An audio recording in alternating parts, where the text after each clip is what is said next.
বাংলাদেশে অবস্থানরত এলিট শ্রেণীর মানুষের জন্য আরো সহজ করলো চীনের ভিসা। শিরোনামটা কিন্তু এলিট শ্রেণী দেওয়ার কারণটা হচ্ছে, শুরুতেই বলি, এলিট শ্রেণী ছাড়া চীনে চিকিৎসা করতে যাওয়া কারো পক্ষে সম্ভব না। আমি এই কুনমিংয়ে 60,000 টাকা বিমান ভাড়া দিয়ে, সাথে অ্যাটেন্ডেন্ট একজন থাকলে আরো 60,000, 1,20,000 টাকা বিমান ভাড়া দিয়ে নিশ্চয়ই আমি সেখানে চিকিৎসা করতে যেতে পারবো না। আমার যদি মানে 2,000 টাকা ইন্ডিয়া কলকাতায় গিয়ে যদি গাড়ি ভাড়া দিয়ে যদি চিকিৎসা করতে পারি, তাহলে আমার এত টাকা কিভাবে দিব? আমি ইন্ডিয়া গেলাম, আমার 10,000 রুপি খরচ হলো টোটাল, না সরি, 7,000 রুপি খরচ হলো ট্রিটমেন্টে আমার যেগুলো টেস্ট ছিল সব কিছু মিলিয়ে 8,000 মিলিয়ে রুপি 10,000, ধরেন সর্বমোট 15,000 খরচ হলো।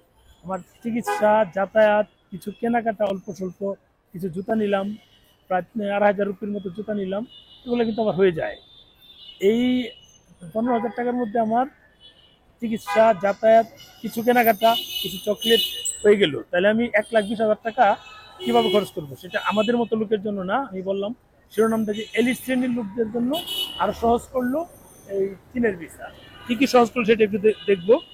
চীনে চিকিৎসা গ্রহণে আগ্রহী বাংলাদেশ নাগরিকদের জন্য চিকিৎসা ভিসা প্রক্রিয়া সহজ করেছে ঢাকাস্থ চীনা দূতাবাস। নতুন ব্যবস্থাপনায় গ্রিন চ্যানেল নামে একটি বিশেষ সুবিধা চালু করা হয়েছে, যার মাধ্যমে দ্রুত এবং কম জটিলতা ভিসা পাওয়া যাবে, এটা বলল। রোববার 4 মে দূতাবাসের ওয়েবসাইটে প্রকাশিত এক বিজ্ঞপ্তিতে জানানো হয়, এই উদ্যোগটি বাংলাদেশ ও চীনের মধ্যে স্বাস্থ্য খাতে সহযোগিতা বৃদ্ধির অংশ হিসেবে নেওয়া হয়েছে। গত মার্চে বাংলাদেশের অন্তর্বর্তী সরকারের প্রধান উপদেষ্টা ডক্টর মোহাম্মদ ইউনূসের চীন সফরের দ্বিপাক্ষিক আলোচনায় এই বিষয়ে ঐকমত্যে পৌঁছেছে দুই দেশ। দূতাবাস জানায়, নতুন ব্যবস্থার আওতায় চিকিৎসা ভিসার আবেদনকারী পূর্বের মতো বাংলাদেশের পররাষ্ট্র মন্ত্রণালয়ের অনুমোদিত সনদপত্র জমা দেওয়ার বাধ্যবাধকতা থেকে অব্যাহতি পাবেন। এখন বুঝেন, এই কয়েকদিন যারা আবেদন করেছে তাদের কি জটিল একটা প্রবলেম হতো। পররাষ্ট্র মন্ত্রণালয় থেকে কিন্তু একটা অনুমতিপত্র লাগতো, যেটা অনুমোদন পত্র, ট্রাভেল, কিন্তু জটিল একটা জিনিস। আমি এতদিন বারবার বিরোধিতা করেছি। যারা বুঝবেন তারা বুঝবেন। ওই যে তাহির একটা কথা বলেছিল না, কে জানি, বুঝলে বুঝপাতা, না বুঝলে তেজপাতা। যারা বুঝার তারা বুঝেছে আমি কি বলতে চেয়েছি, যারা না বুঝার তারা কখনোই বুঝবে না। এরপরে চিকিৎসা ভিসার আবেদন অনলাইনে জমা দেওয়ার মাত্রই তা অগ্রাধিকার ভিত্তিতে পর্যালোচনা করা হবে। এতদিন কিন্তু সেটা বলে এসেছে, হয়নি। এছাড়া ভিসা সেন্টারের চিকিৎসা ভিসার জন্য একটি বিশেষ কাউন্টারও চালু করা হয়েছে, যেখানে আবেদনকারীরা দীর্ঘ সময় অপেক্ষা না করে কাগজপত্র জমা দিতে পারবে। জরুরি রোগীদের জন্য এই দিনই একই দিন ভিসা প্রদান ব্যবস্থাও থাকবে।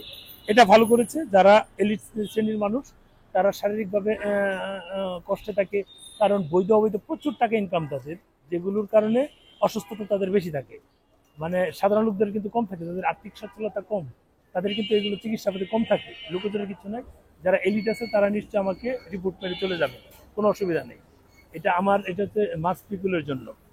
এই এলিট শ্রেণীর মানুষগুলোর জন্যই কিন্তু এই ভিসা। যারা এলিট তারা ঘুরে আসুক, তার সবকিছু করে, কোনো অসুবিধা নেই। ভালো থাকবেন, শেয়ার দিন ভিডিওটা।